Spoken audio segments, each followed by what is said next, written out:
if you watched my video earlier, you heard me talk about a storm system that's going to bring some wintry weather across parts of the deep south. Well, Memphis, Tennessee, you are in the spotlight. You will be seeing some measurable snow from this storm and even some heavy snow at times.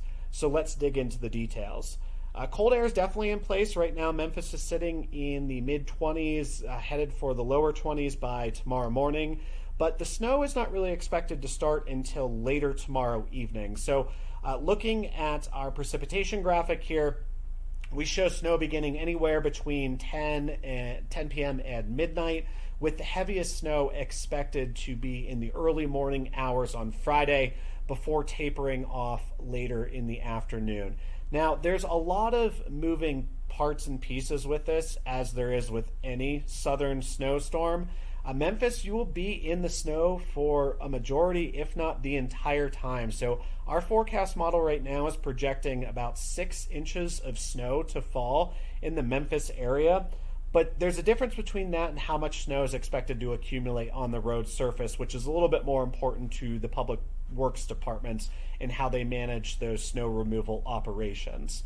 So right now we have a snow event triggered in WX Horizon for Memphis, but you'll notice that the max snow depth on here a little bit different than what I just showed. I just showed 6 inches expected to fall, but the max snow depth for Memphis on the snow event triggered is 2.9 inches, so almost 3 inches of snow. So why is that? Why the differentiation?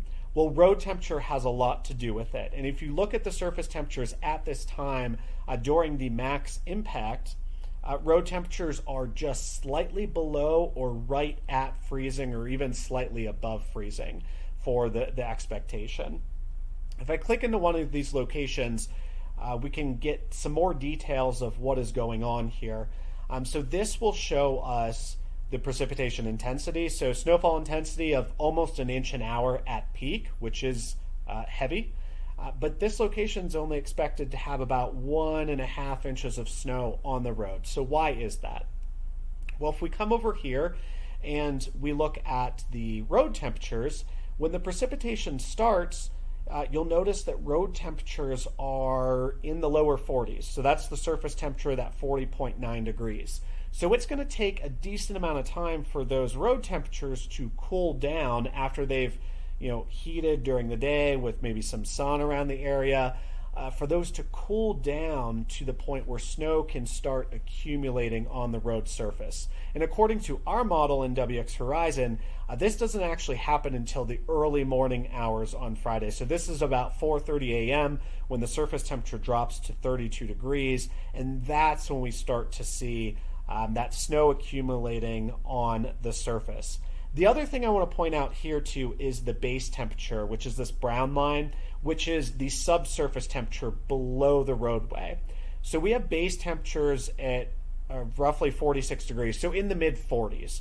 So there could be some heating from below too, helping elevate those road temperatures for a little bit longer until that cooling mechanism with the precip melting on the surface happens, allowing for some more time of that natural melting of the snowfall as it falls and hits the surface of the roadway.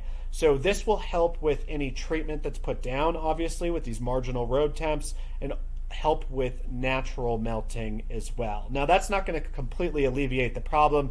Treatment will still be necessary here, especially during the heavy snowfall portions of this event. So the early morning hours on Friday, when we could see snowfall rates of about an inch an hour, they're definitely going to need to keep up with that. But we will get some help from the warmer road temperatures and from Mother Nature, with temperatures generally being around freezing, maybe slightly above freezing during the course of this event.